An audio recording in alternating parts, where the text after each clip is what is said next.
convite do pastor Roberto para participar com os irmãos dos 80 anos de abençoado trabalho deste ministério, dessa convenção, também da 49ª Escola Bíblica. E no meu convite eu estava olhando, parece que tem também o aniversário do pastor. É um envolvimento muito grande aqui em Abreu e Lima, motivo de grande satisfação. Quero já antecipadamente, mesmo com a ausência do pastor, mas aqui a presença do pastor Flor está agradecendo esse honrado convite, e eu tenho a oportunidade, o privilégio também de hoje estar acompanhado com a minha esposa, a irmã Noêmia Silva de Paula, que não é pernambucana, mas é sergipana. E estou feliz de poder rever os irmãos sempre com este mesmo ânimo, com a mesma alegria, o mesmo prazer. Meus irmãos, está ali a esposa, né? Essa é a sua esposa? A esposa do nosso irmão Noêmia Silva. Os irmãos querem também transmitir uma saudação para ela, irmãos. Queiram ficar em pé. Diga: minha irmã, que o Senhor Jesus continue lhe ajudando. Deus abençoe, irmão. Fique bem à vontade entre nós. Podem sentar, irmãos.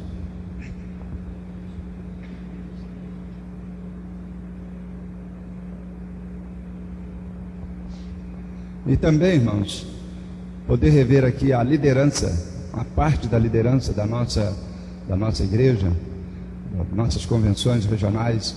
Eu me sinto feliz e honrado, porque eu vejo aqui o pastor Apolônio, sempre quando lhe vejo, eu me lembro quando eu comecei no Evangelho e já lia aquilo que o senhor escrevia no Mensageiro da Paz, na Seara. Então eu fico feliz quando eu tenho a oportunidade de rever os irmãos e saber que em 64, quando eu comecei a minha fé, o senhor já estava escrevendo, e são passados já 44 anos, e eu estou aqui vivo, e poder contemplar o senhor e tantos outros, o pastor Antônio Gilberto, né, e tantos outros irmãos, constitui-se motivo de mais alegria e mais empolgação para mim continuar a minha carreira, porque se os irmãos permanecem, é porque Jesus é muito bom e nos inspira, a nós que somos mais novos, a continuar a batalha que uma vez, lutar pela fé que uma vez foi entregue aos santos. Que Deus abençoe os irmãos. Eu não vou repetir o que o pastor Reinaldo já falou, para o pastor Mesquita não fazer aqui a interferência, né? Então, mas na verdade, falar para grupos seletos, falar em escolas bíblicas, falar para obreiros, não deixa de ser um peso de responsabilidade, principalmente nessa era da teologia, quando nós temos praticamente na igreja uma percentual muito grande dos nossos pastores, dos nossos obreiros, quando não tem muito, tem um básico em teologia. E nós temos os teólogos humildes, os teólogos que conhecem muito de teologia, mas continuam sendo crentes. Mas temos também uma gama de teólogos que já estão escrevendo uma Bíblia para eles, né? Já enjoaram dessa Bíblia, já estão inventando tanta coisa. E de qualquer forma, é sempre muita questão de muita responsabilidade nós estar falando em escola bíblica, falando para obreiro. Mas como nós somos, todos aqui somos pentecostais, crentes das Assembleias de Deus, então nós vamos na força do Senhor. Eu quero, neste momento, eu vou fazer uso de 2 textos bíblicos, porque é uma coisa que Deus tem falado muito ao meu coração, e eu não gosto de fugir quando Deus massifica alguma palavra no meu coração. Eu não gosto de fugir. Eu preguei durante muito tempo, né, uma mensagem que Deus colocou no meu coração, e por onde eu passava eu ia falando ela, até que eu senti que deveria não parar de falar, mas enquanto Deus foi inspirando, eu fui falando, porque aliás, a nossa igreja, ela cresceu, ela vive assim. A Assembleia de Deus tem um perfil totalmente diferente de tudo que você possa imaginar em matéria de igrejas, perfil totalmente diferente. O texto que os irmãos escolheram, ele é um texto muito importante, e foi lido o contexto. O texto de onde os irmãos extraíram o tema é o capítulo 3 da segunda carta de Paulo a Timóteo, e o versículo 14, e os irmãos escolheram o texto. Tu, porém, permanece naquilo que aprendeste, e de que foste inteirado, ou assegurado, sabendo de quem o tens aprendido. Baseado nisso, você vê aqui Paulo, ele exorta Timóteo, dizendo o seguinte: tu porém, permanece naquilo que tens aprendido, e de que foste inteirado. E mais, e é aqui que está o que mais me chamou a atenção para falar da questão de liderança. Paulo diz: sabendo de quem o tens aprendido. Então, baseado nisso, nós colocamos aqui um tema: a influência da liderança, do líder, na vida dos liderados. A influência que um líder tem na vida dos liderados, daquelas pessoas que são por ele liderados. Quando nós lemos o contexto, aí nós encontramos autoridade. Paulo, ele diz: tu, porém, tens seguido a minha doutrina. A minha doutrina. Irmãos, isso aqui implica responsabilidade. Autoridade com responsabilidade. Porque não é só gritar, não é só falar. Nós precisamos ter exemplo. A liderança precisa ter exemplo. E Paulo diz: tu, porém, permanece naquilo que aprendeste. A ordem, estou lhe dizendo, permanece naquilo que você aprendeu, que você foi inteirado, você está seguro. E mais, Timóteo, você sabe de quem você aprendeu. Olha, irmãos, isso é um peso, isso é muita responsabilidade. Tu, porém, tens seguido a minha doutrina. E ele começa dizendo o seguinte: modo de viver. Só isso aqui já é um beco estreito. Modo de viver, intenção, fé, longanimidade, caridade, paciência. E ele fala de outras coisas, de perseguições e aflições. Timóteo estava espelhado, deveria estar espelhado no seu líder, que o formou espiritualmente, que o preparou para o ministério. Eu sempre gosto de me reportar, porque eu não sou um grande pregador. Eu gosto de falar lá na igreja que eu pastoreio, para os nossos irmãos, o nosso ministério. A gente fica mais à vontade. Ainda mais, agora eu olho aqui de frente comigo, está o pastor Evandro aqui, é um grande mestre, ensinador, e isso tudo implica responsabilidade. O senhor já pregou, pastor? O senhor já falou? Graças a Deus que o senhor já falou e eu não tive o privilégio, porque cheguei ontem, então o senhor já tinha falado. Porque imagine bem, né? Eu já estou aqui, o pastor Reinaldo me antecede, e eu pedindo a Deus que eu fosse na frente do pastor Reinaldo, né? Porque cada um que passa, aí você já fica pensando: Deus tem misericórdia de mim, Deus tem compaixão de nós. Então, meus irmãos, eu gosto de me reportar. Por quê?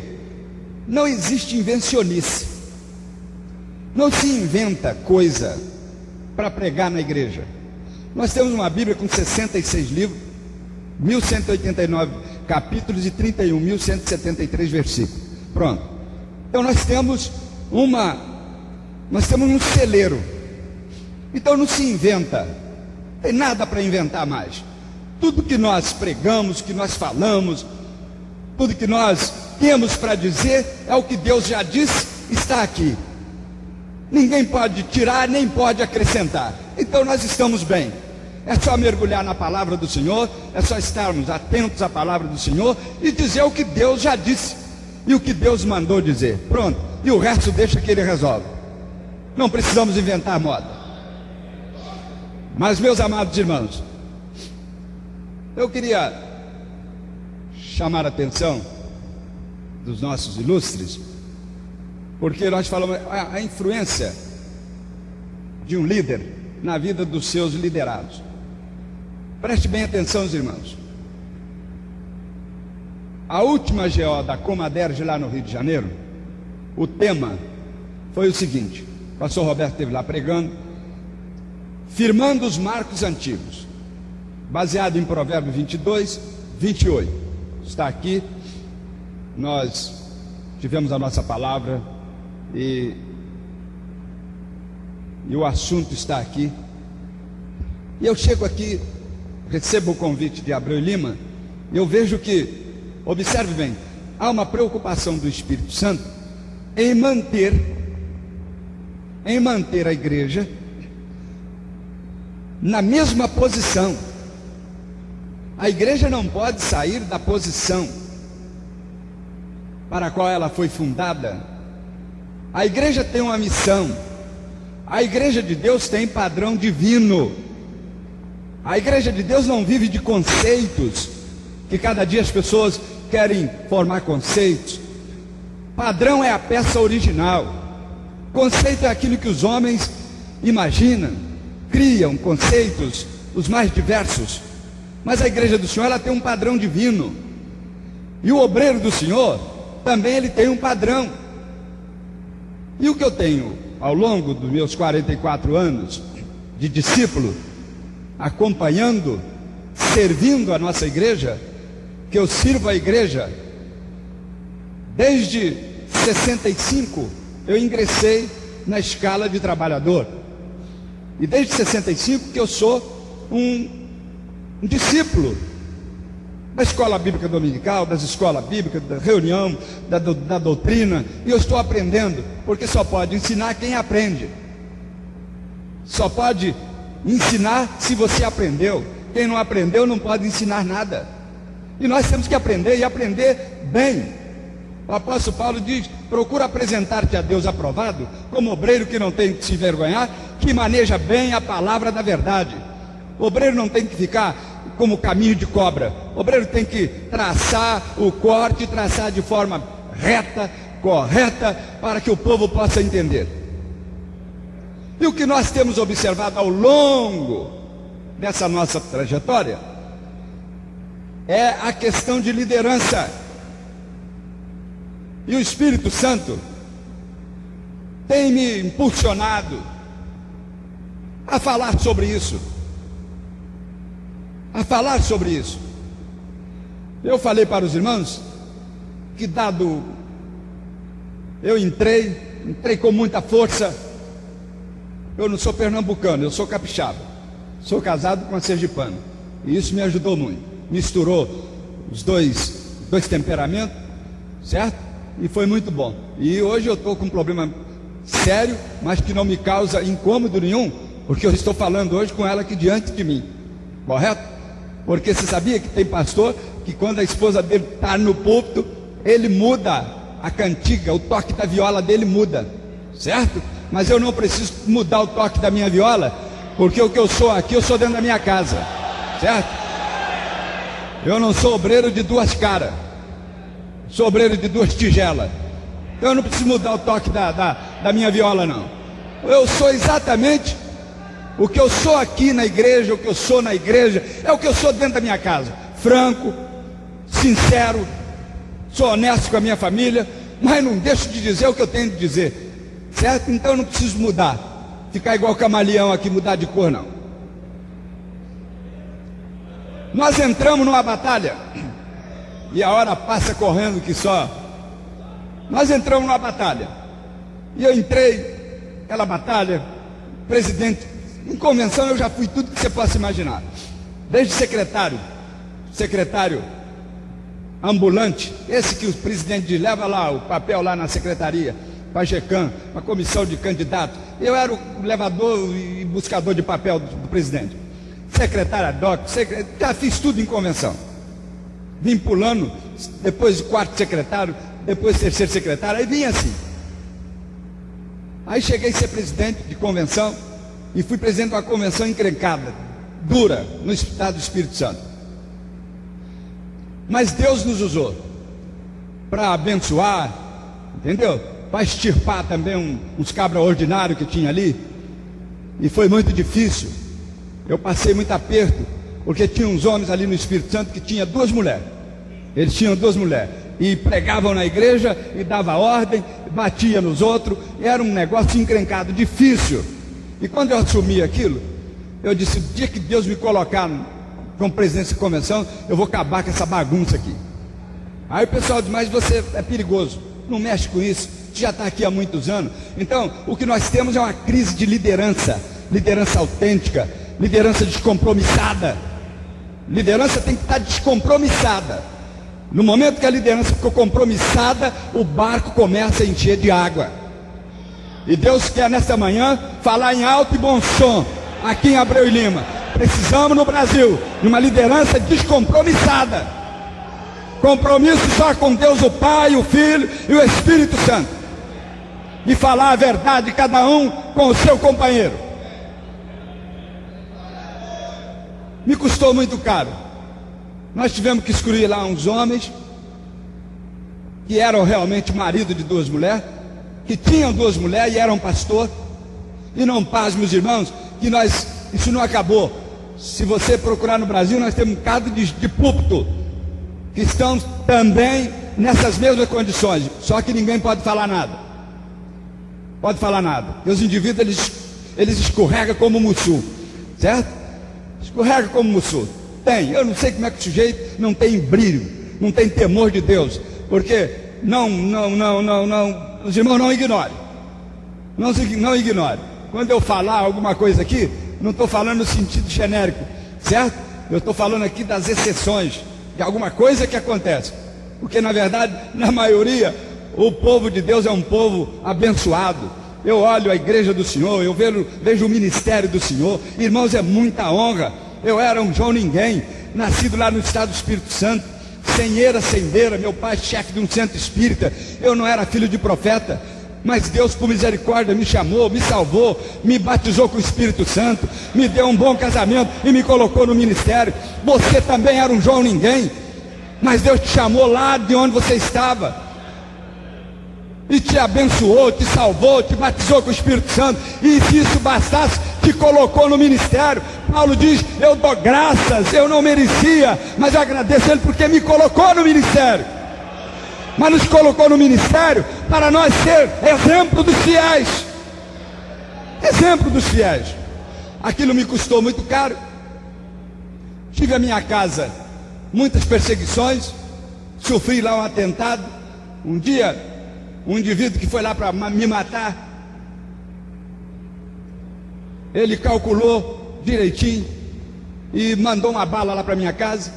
Ele pensou que era eu que estava sentado na cadeira, calculou direitinho, mas Deus, questão de fração de segundo, minha esposa estava sentada e ele, de onde estava, pensou, porque ele calculou direitinho, um tiro para pegar na minha fronte, a minha esposa assentada, de pé, exatamente, mas Deus, em fração de segundo, tira a minha esposa, e quando ela vai entrando, a bala atravessa o vidro, bateu lá na parede, cocheteou, foi parar lá no corredor, e foi uma coisa tremenda, e deu reportagem, deu polícia, deu tudo.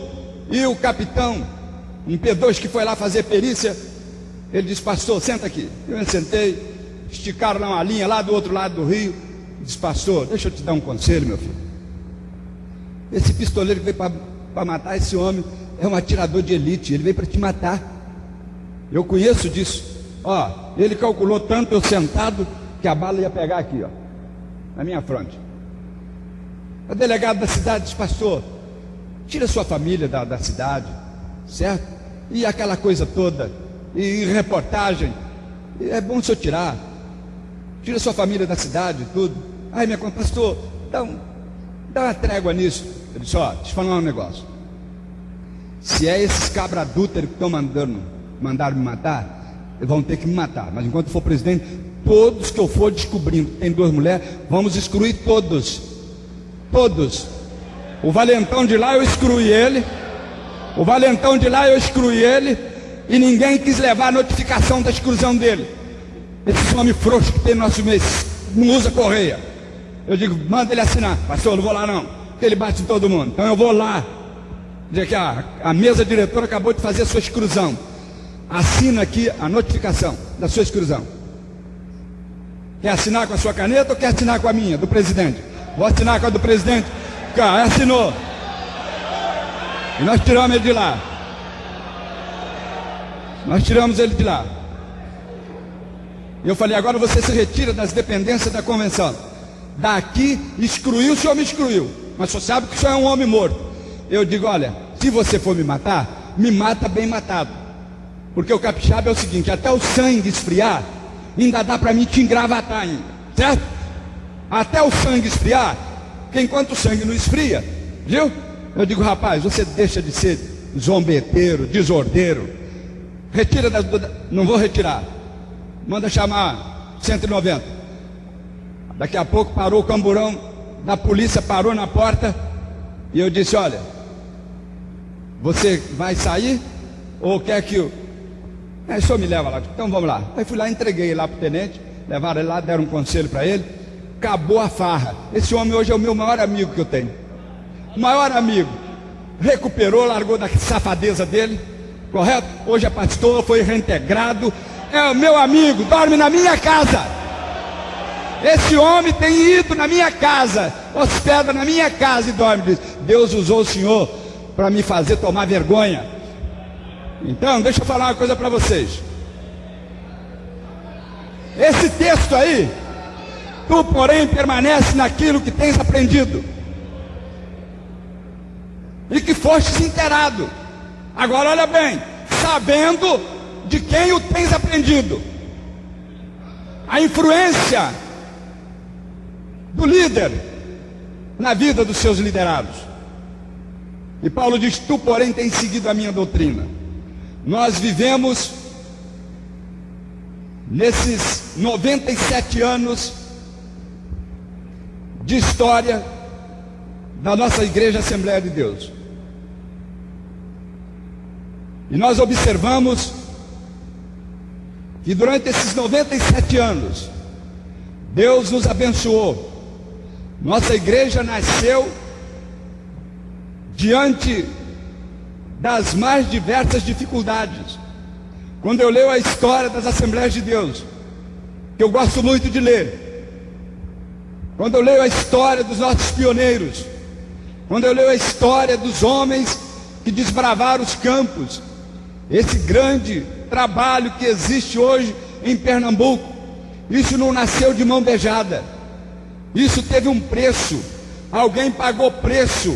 Alguém sofreu para nós hoje estarmos aqui. Eu vejo que Deus, em todos esses 97 anos, sustentou a nossa igreja, as Assembleias de Deus, dando liderança para manter a nossa igreja. Mas tememos que neste final, dizem os grandes entendidos, que todo movimento, quando chega ao centenário, ele sofre uma ruptura, sofre alguma coisa. E eu tenho orado para Deus abençoar, para Deus guardar, que a nossa igreja possa chegar ao centenário unida, unificada pelo Espírito, e que após o centenário ela possa continuar uma marcha ainda muito mais firme na presença do Senhor. Para isso, precisamos despertar para algo muito importante. Nós estamos sofrendo crise de liderança. Liderança. Estados Unidos da América, eles gastam todo ano mais de 15 bilhões de dólares para formar liderança nas suas empresas. Fizeram a pesquisa e descobriram que de todo aquele trabalho que faz, de todo aquele empreendimento, tem apenas 10% de aproveitamento, porque a maior parte é gasto de dinheiro e desperdício, porque descobre-se que liderança é um negócio que eles andam aí querendo definir, mas ainda não conseguiram definir. À luz da Bíblia, nós encontramos liderança dada por Deus. Nós sabemos que existem bons líderes de empresas, chefes e etc.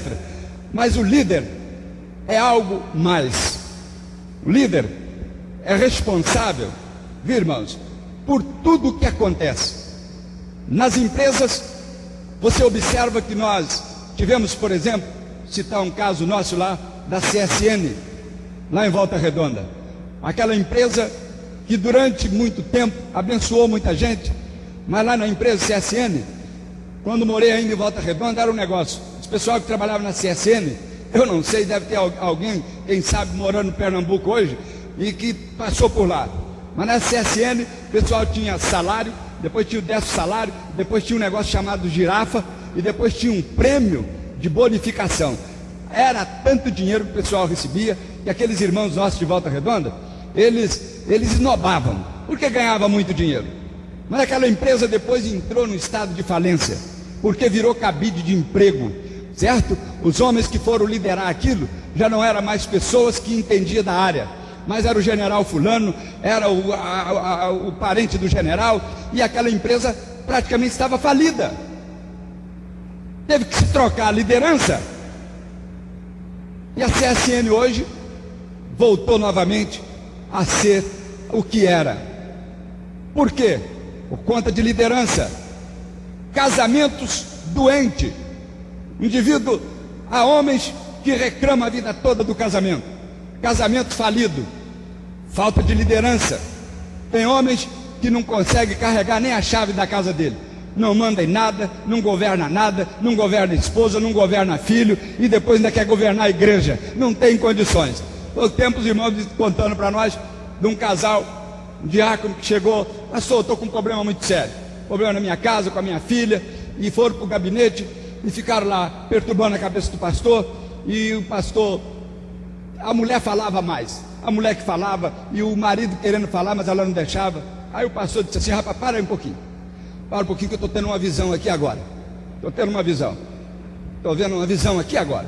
Aí a esposa parou e: pastor, qual a visão? Aí o pastor falou: estou vendo uma banana aqui em cima da mesa. Uma banana? O senhor é uma banana. Eu vou destituir o senhor do diaconado, porque o senhor é uma banana. Sua esposa já falou até agora sobre o comportamento de sua filha, e o senhor não consegue abrir a boca, então o senhor é um banana. E tem muito homem que é realmente uma banana. Não tem governo de nada, tem liderança de nada, tem liderança de nada. Igrejas doentes, igrejas saudáveis e igrejas doentes. Você chega em igrejas que o pastor está lá, na mão de meia dúzia de presbíteros, na mão de meia dúzia de presbíteros, como já ouvimos o pastor falar aqui,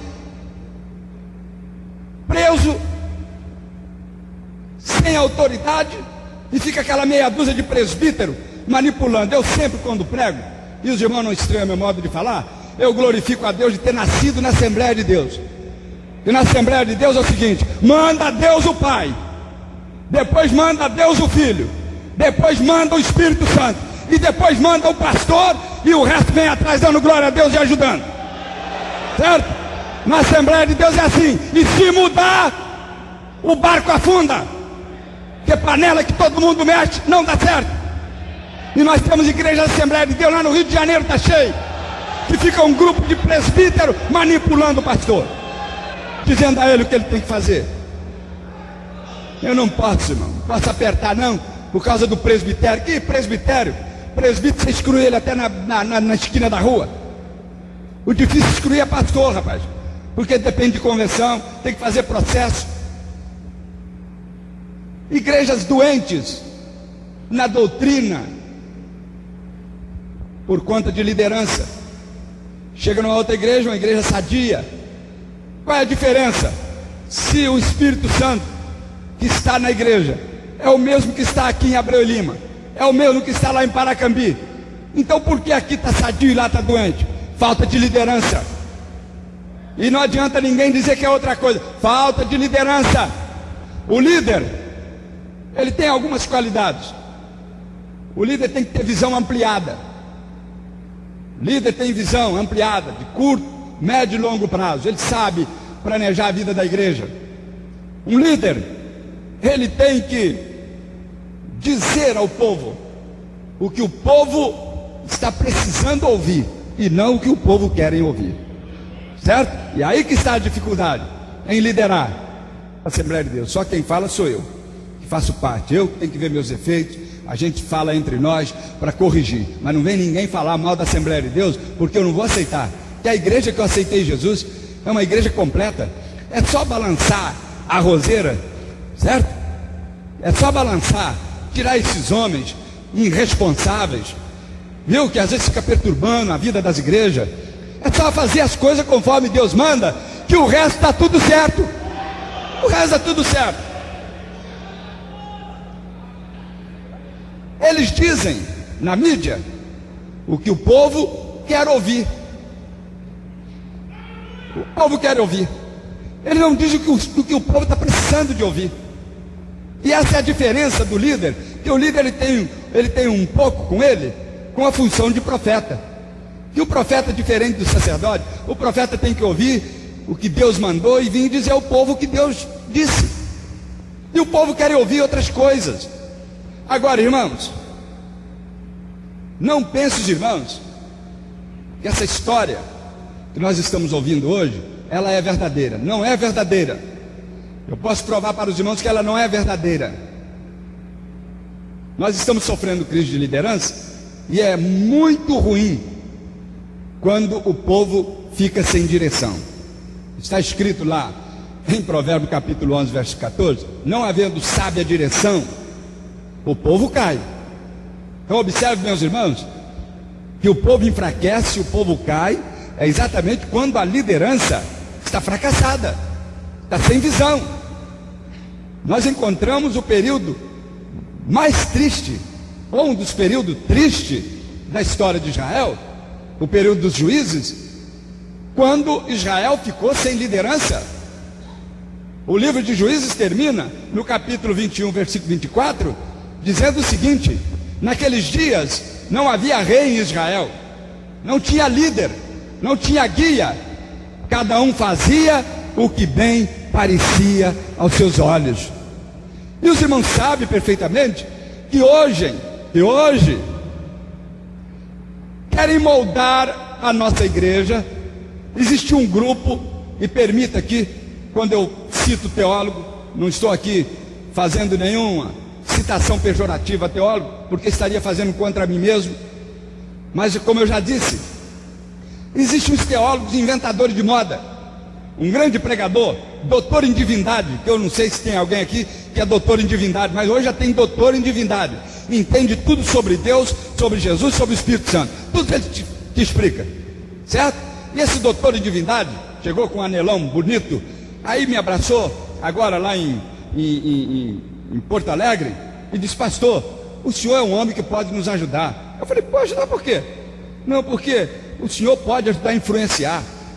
Ajudar a influenciar em quê? O que você quer dizer? Pastor, eu sou doutor em divindade. A legalidade das Assembleias de Deus está prejudicando muito, principalmente a questão de casamento. Muitos casais na Assembleia de Deus estão ficando, os casamentos estão sendo prejudicados por causa da legalidade, por causa de legalidade da nossa igreja. Eu disse: fala outra vez aqui para mim ouvir. Legalidade? É, pastor, nós precisamos ter uma abertura. Ter uma abertura. Eu digo: abertura de quê, rapaz? Eu falei, você está desviado. Com todo o seu doutorado em divindade, você está desviado. Legalidade das Assembleias de Deus está fazendo casamentos acabar. O que está acabando com o casamento, eu não sei aqui. Mas nós temos lá no Rio de Janeiro os formadores de opinião, que ficam lá naquela Rádio El Shaddai, lá na FM, e eles ficam ali, irmãos, moldando opinião, dizendo como é que os casais têm que viver, como deva viver. É uma parafernália. Eu digo, rapaz, se tem uma igreja onde o sujeito tem temor de Deus e vergonha na cara, tem um casamento feliz, a Assembleia de Deus, que é a Assembleia de Deus, se ensina tudo. Hoje nos cultos de doutrina, tem muito pastor hoje que só ensina teologia, fica aquele negócio ralo, aquela água rala nos cultos de doutrina dele, e o povo da Assembleia de Deus não tem esse princípio, não gosta disso.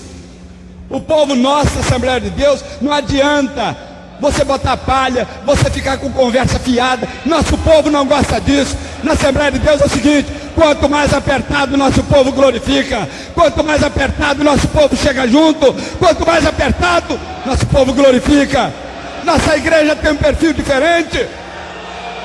Essa igreja tem perfil diferente. Nossa igreja é diferente. Por isso você está enganado. Eu sou casado com a mesma mulher há 38 anos. 38 anos. Qual é que é a legalidade na Assembleia de Deus? Está acabando com o casamento. Está acabando com o casamento desses cabras ordinários que têm entrado no nosso meio. Esses homens que vieram trazendo conversa fiada, inovações. Esses homens que não têm compromisso com o ministério, não têm compromisso com a noiva. Mas Deus em Abreu e Lima hoje está bradando. O que nós precisamos não é de buscar águas novas. Nós não estamos precisando de cavar novos poços. O que nós temos que fazer é cavar os poços antigos que os filisteus entulharam. Quando nós tirar os entulhos, você vai ver que a água está lá querendo jogar. A água ainda é a mesma. Jesus é a fonte da água viva. Depois da morte de Abraão, os filisteus entulharam os poços. E os filisteus denominam essa corja de obreiros irresponsáveis que tem se levantado nos últimos dias, menosprezando os pais da igreja, menosprezando a liderança antiga, querendo implantar novidade, querendo atrair as multidões, não com a palavra da verdade, mas com engodo. Eles entulharam os poços, fecharam os poços, fecharam tudo. E em uma certa ocasião,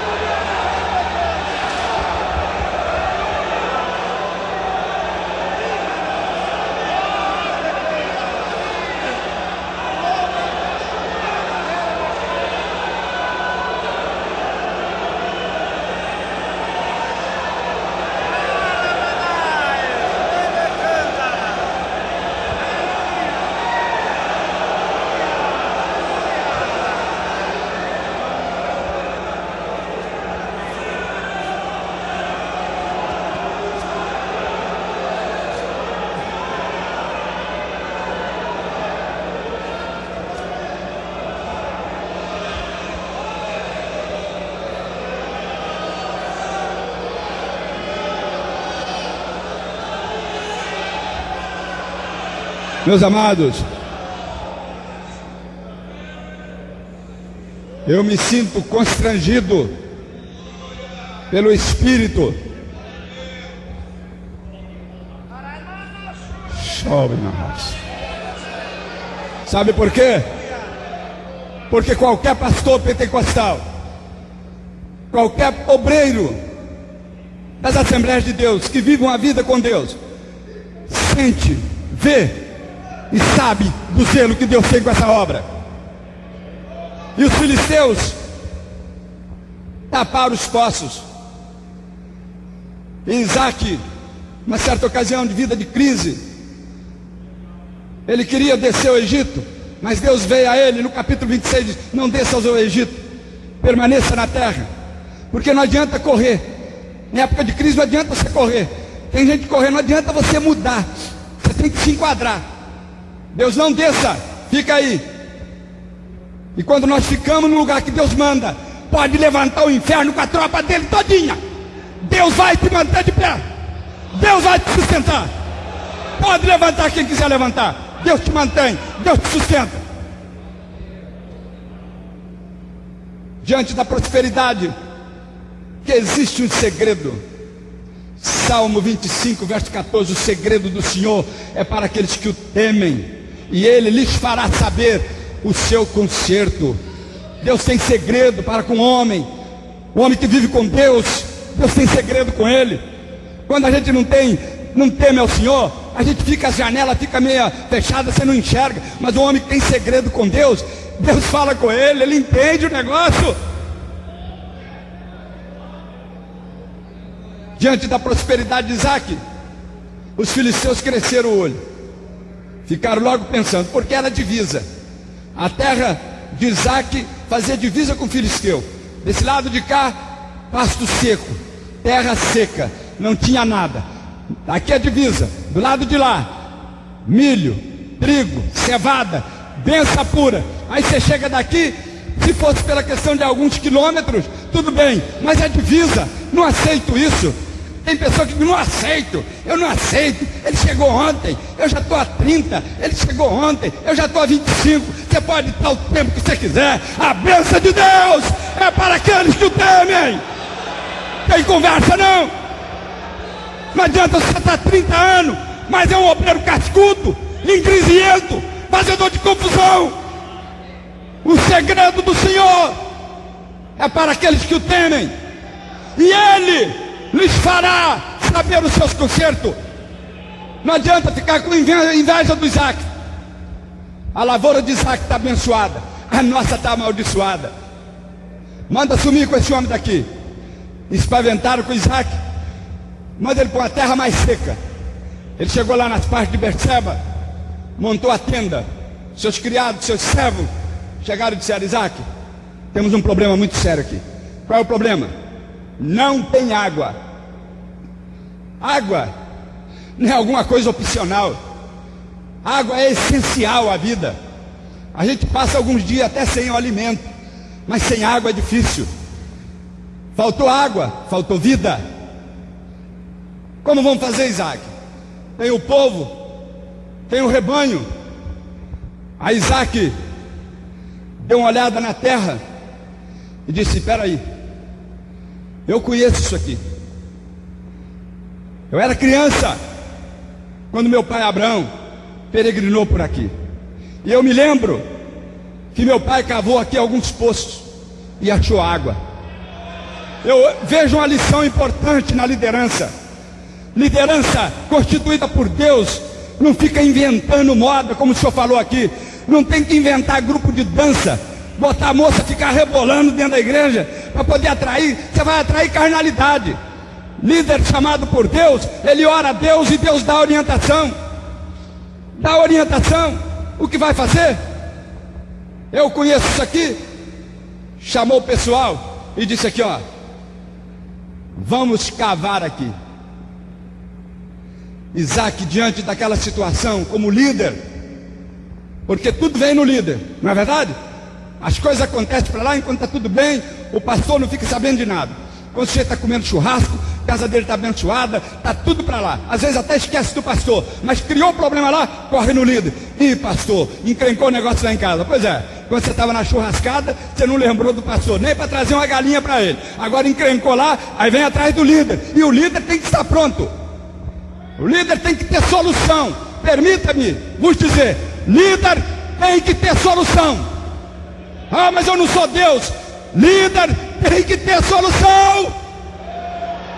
Isaac disse: olha aqui, nós não precisamos inventar moda. Isaac não mandou buscar adivinho, agoureiro em lugar nenhum, para poder adivinhar aonde ia encontrar. Ele disse: meu pai cavou poço aqui.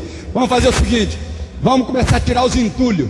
Aí começou a tirar todos aqueles mulambo e entulho que os filisteus colocaram nos poços.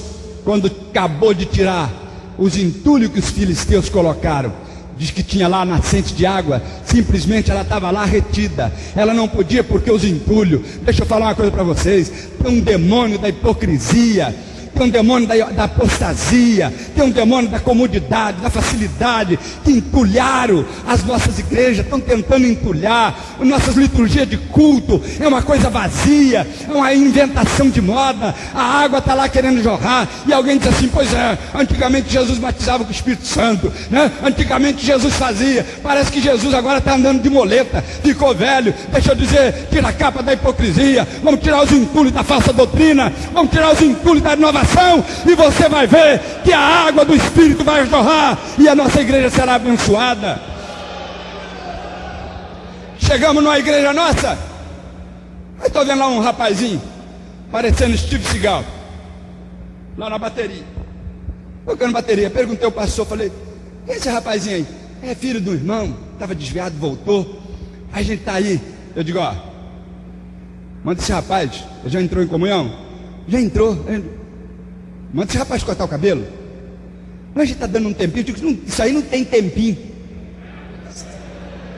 O grande problema nosso é o tempinho.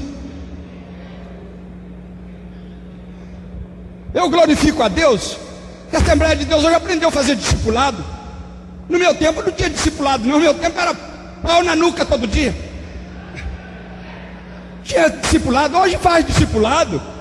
Hoje nós aprendemos, tem uma classe de discipulado, né? Os irmãos, a gente chega a carregar o novo convertido, ensinando os rudimentos da doutrina, aquela coisa com aquele carinho, aquela coisa. No meu tempo não.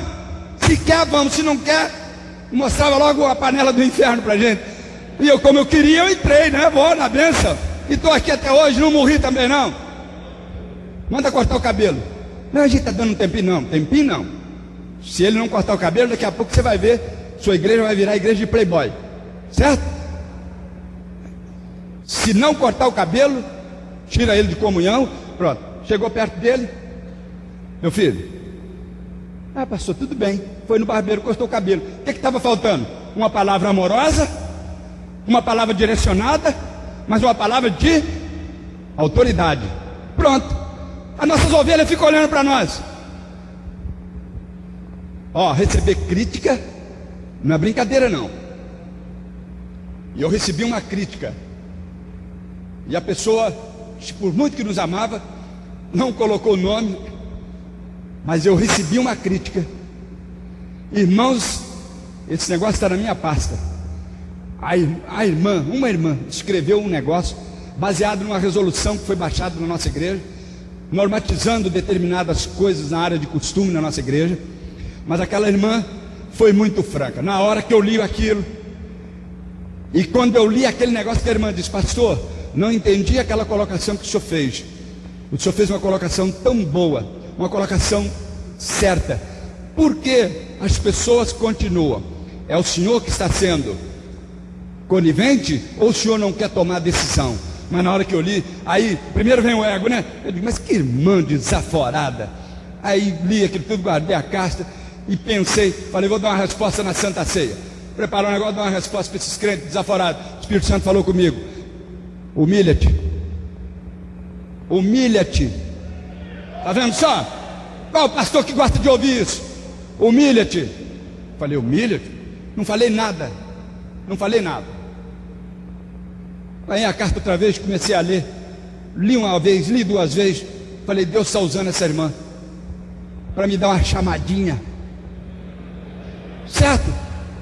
Deus está usando essa irmã para me dar uma chamada. Não adianta o pastor ficar fazendo exposição de doutrina.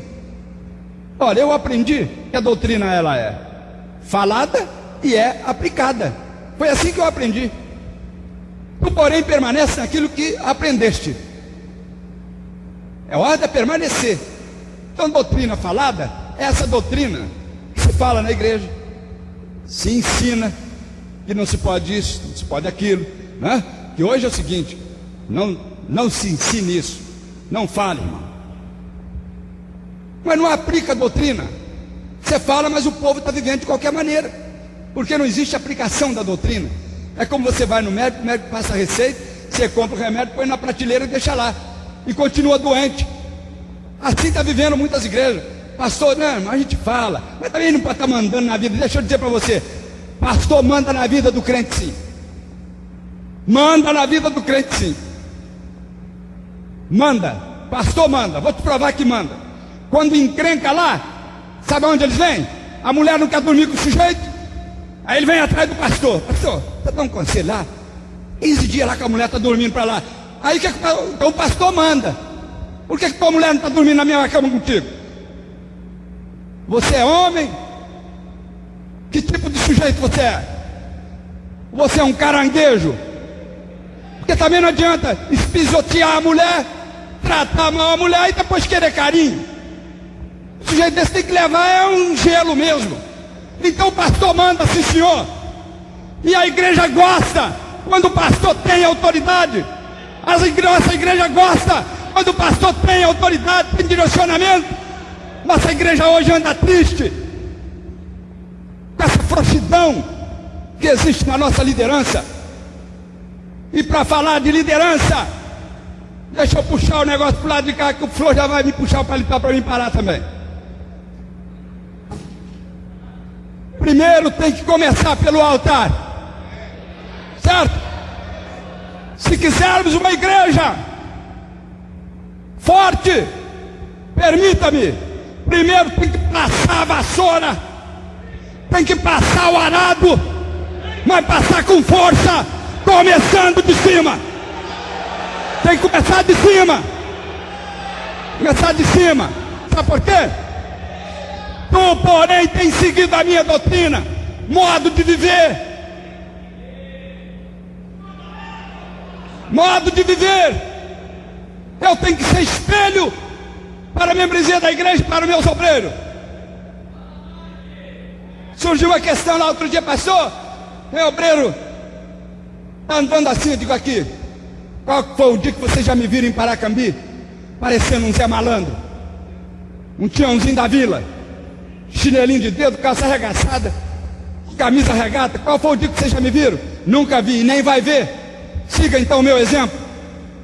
Para o namorador, para o obreiro namorador, você tem que dizer: siga meu exemplo, siga aqui o meu exemplo. Eu levei a minha cruz, estou levando a minha. Siga o meu exemplo. Quebramos normas. Eu glorifico a Deus, porque hoje eu aprendi a estabelecer critério. Nós sabemos que existe muitas pessoas que sofreram acidente de percurso. Sofreram acidente de percurso. E a convenção já arrumou um jeito de resolver também os acidentados, resolver o problema. Mas, meu irmão, você tem que lutar. Paulo diz que convém que o bispo seja irrepreensível. Não podemos quebrar essa norma. O líder tem que ser irrepreensível. Olha, Paulo diz: é melhor morrer, sinceramente para os irmãos, a perder a autoridade de você falar amanhã na cara, na lata do Satanás, assim, ó. Você falar para o cão, falar tete a tete, a perder essa autoridade. É melhor dar entrada na glória, porque um obreiro sem cajado, sem anel e sem lenço é igual esse povo sem documento. A polícia chegou, o bicho está correndo porque não tem documento, mas pastor tem que ter cajado, tem que ter o anel, o sinete, e tem que ter o lenço. Pastor tem tudo. E liderança é isso. E a preocupação de Moisés com Israel, que eu já estou fechando, era exatamente essa. Deus diz: tu findou teus dias, vai ser chamado, você não vive mais, acabou os seus dias, será recolhido. Aí Moisés, como grande líder, porque Deuteronômio 18 parece estar escrito lá: Senhor vosso Deus despertará um profeta dentre vossos irmãos semelhante a mim. Que Moisés foi o único homem que assemelhou a Cristo, que foi profeta, sacerdote e foi rei também por uns dias, correto? Ainda que só por uns dias. Quando as nações se apresentaram, ele foi lá também como rei. Então por isso ele diz: o Senhor vosso Deus despertará dentre os vossos irmãos um profeta semelhante a mim, a ele ouvireis. E será que todo aquele que não o ouvir será extirpado do meio do seu povo? E Moisés, como grande líder que era, ele disse: pronto. Aí ele fez essa oração aqui: ó Senhor Deus dos espíritos de toda a carne, ponha um homem sobre essa congregação, que saia diante deles e que entre diante deles, e que os faça sair e que os faça entrar, para que a congregação do Senhor não seja como ovelhas que não têm pastor. A preocupação de Moisés era exatamente: eu vou, mas Senhor, ponha um homem. E eu me prendi muito a essa expressão. Ele não disse ponha alguém, isso é muito vago. Aí ele: ponha um homem. Homem, tem que ser homem. Não é homem que luta karatê, não é homem pronto para fazer confusão, mas põe um homem que tenha o temor do Senhor, um homem de verdade. E foi o que disse Davi a Salomão: tu, pois, esforça-te e ser homem, certo? Ponha um homem. A nossa preocupação, eu que ainda sou um obreiro, bem criança ainda, apenas que esses 44 anos, aprendendo, mas também vejo a minha preocupação: qual é a igreja que os meus netos vão viver dentro dela? Eu creio que cada obreiro aqui deva estar com a mesma preocupação. Eu tive o privilégio de viver essa igreja, essa safra ainda. Aprendi a boa doutrina, aprendi que crente casa com crente, aprendi que crente vive com a esposa, né? E que não tem negócio de separação, como se diz, só naquele caso de infidelidade, e assim mesmo, se vier perdão, graças a Deus, quem tiver condição de perdoar. Ainda aprendi que essa sinceridade, que o obreiro tem que ser qualificado. Mas qual é a igreja? Nós estamos vendo uma mutação, nós estamos vendo uma força, um rolo compressor, querendo empurrar. Irmãos, paz, meus senhores, se deixar alguém falar aqui, são muitos que vão dizer quanto tempo passaram no diaconato, quanto tempo passaram como presbítero, e hoje são pastores. Nossas igrejas hoje, a pessoa chega com um ano de batizado, já está sendo consagrado na evangelista da igreja. Outro dia nós barramos 3 na convenção. Eu digo: irmão, o senhor perdeu o juízo? O senhor perdeu o juízo, pastor? Quanto tempo esse moço está com o senhor? Esse moço tem 5 anos de crente, já mudou de igreja, 4 ministérios, ele já mudou, e agora chega aqui, está 6 meses com o senhor vem apresentar esse homem para evangelista? O senhor não tem juízo, pastor?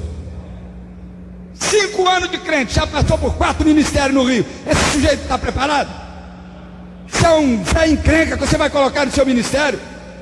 Então nós precisamos qualificar mais os nossos obreiros, precisamos preparar melhor nossos obreiros.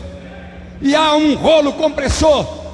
Alguém disse que estava outro dia assistindo a televisão, quando um pastor estava consagrando uma gama, tudo de menino novo, e o pastor já disse: glorifico a Deus, que nós estamos consagrando aqui.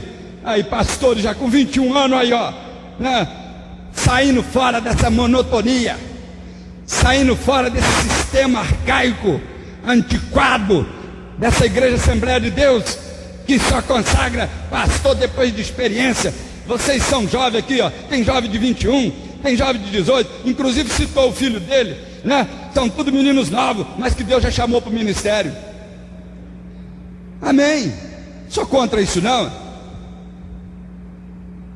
Eu sou a favor da qualificação, certo? Qualificação. Mas são mesmo esses moços novos que está lá no ministério dele. Tem um lá que já passeou lá, teve as voltas lá para poder excluir, porque foi um bode que ele botou dentro do ministério. E estava lá: não sei como é que eu vou fazer com esse jovem. Consagrei ele. Eu digo: interessante, quando você consagrou, você disse que estava acabando com o sistema arcaico, e agora esse bodão que você já botou aí, você está tentando castrar esse bode.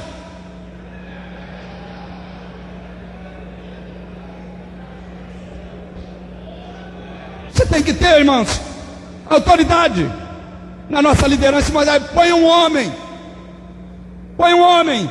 para que possa conduzir o povo. Um homem que sabe entrar e sair, que tem que saber entrar e sair, viu? O obreiro tem que saber entrar. Ele entra na casa da viúva e não sai carregando a viúva. Pastor é o líder, é aquele homem. Entra no meio do rebanho, da mocidade, da jovem. Ele entra como pai, como conselheiro, aconselha, acerta e sai intacto. Sai intacto. Tem que saber entrar e tem que saber sair. Porque tem líder, quando ele entra fazendo festa. Quando ele sai, tem que botar os cachorros atrás dele, porque só a graça, o estrago que ele fez é grande. Tem pregadores, líderes, que não vêm no Pernambuco pregar. Tem alguns que lá no Espírito Santo, aqui não entra mais. Tem outros que no Rio de Janeiro não prega mais, porque eles vão uma vez só. Uma vez só. Graças a Deus que eu estou voltando aqui já pela segunda vez. Espero voltar tantas outras vezes. Irmãos, espero que Deus abençoe o seu ministério. Ponha um homem. E ele diz mais: então disse o Senhor a Moisés: toma para ti Josué. Eu quero fechar aqui dizendo o seguinte: Deus tem o sucessor. O que paira no nosso Brasil hoje, um espírito de intriga, um espírito de conversa fiada, que é só você andar, porque nem tudo que brilha é ouro, certo? Os antigos já diziam, e isso é uma verdade. Há uma demanda, e eu quero falar para vocês aqui. Me tolera aí que eu já vou encerrar. Eu estou nessa posição hoje. Está ali minha esposa, eu vou falar diante dela. 10 anos depois, quando eu perdi uma eleição, pastor, eu era presidente e perdi uma eleição. O sujeito roubou a eleição. O advogado disse: vamos impugnar essa eleição porque o diácono votou e tal. E o Espírito Santo, naquele momento, o advogado disse: pastor, é só o senhor não aceitar que nós vamos impugnar a eleição. Nós temos aqui os diáconos que votaram, vão conferir isso. Eu aprendi que liderança é dada por Deus.